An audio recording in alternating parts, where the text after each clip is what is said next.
Hoje, dia 27 de janeiro de 2021, evoca-se o Dia Internacional em Memória das Vítimas do Holocausto.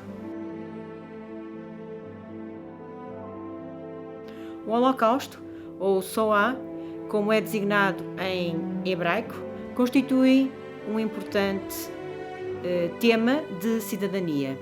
Inclusive, recentemente, o Ministério da Educação fez chegar às escolas recomendações para que o tema fosse abordado na perspectiva da formação cívica dos jovens.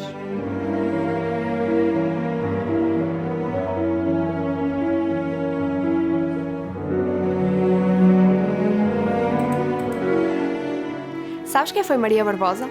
Maria Barbosa, natural de Ponte Lima, foi capturada em janeiro de 1944, com 22 anos, por pertencer a movimentos de resistência contra a ocupação nazi. Esteve em 2 prisões antes de ser deportada. Sobreviveu aos tormentos e aos horrores de 3 campos de concentração nazis.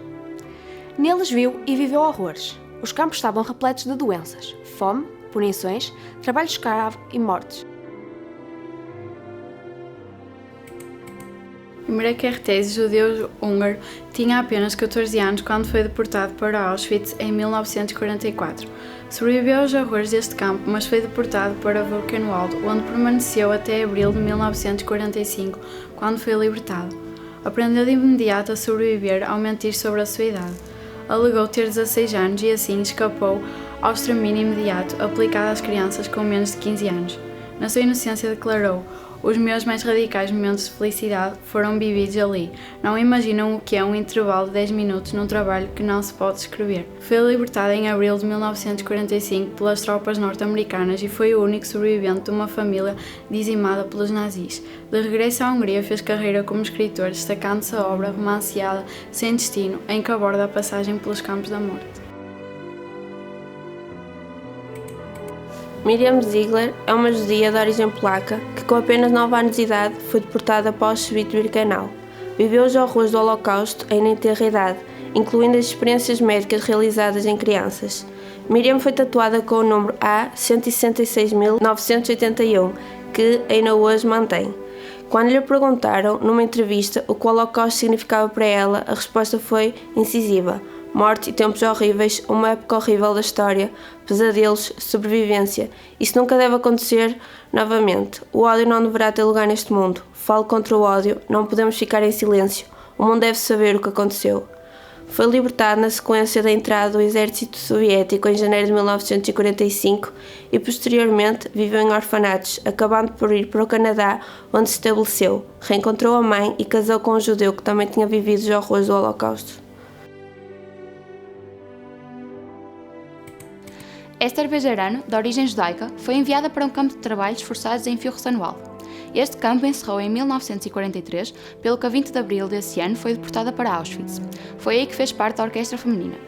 Em Auschwitz, a jovem de 19 anos conseguiu sobreviver graças à música.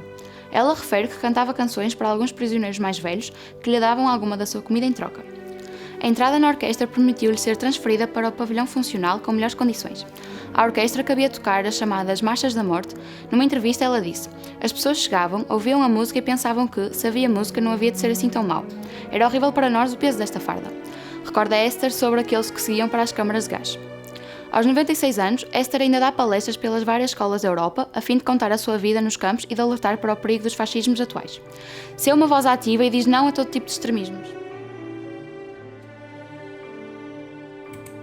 Há 76 anos, a 27 de janeiro de 1945, as tropas soviéticas libertavam as pessoas detidas no campo de concentração e extermínio de Auschwitz-Birkenau, na Polónia. A Segunda Guerra Mundial causou a morte a mais de 60 milhões de pessoas e destes, 6 milhões de mortos eram judeus.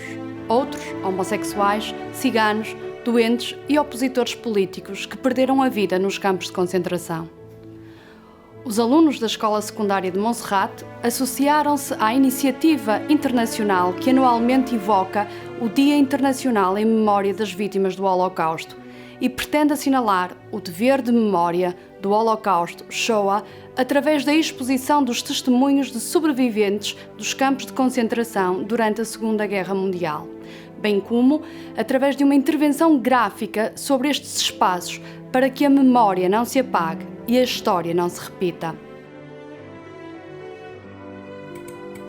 Hoje e todos os dias nós dizemos: Holocausto nunca mais. Só a memória vence verdadeiramente a morte.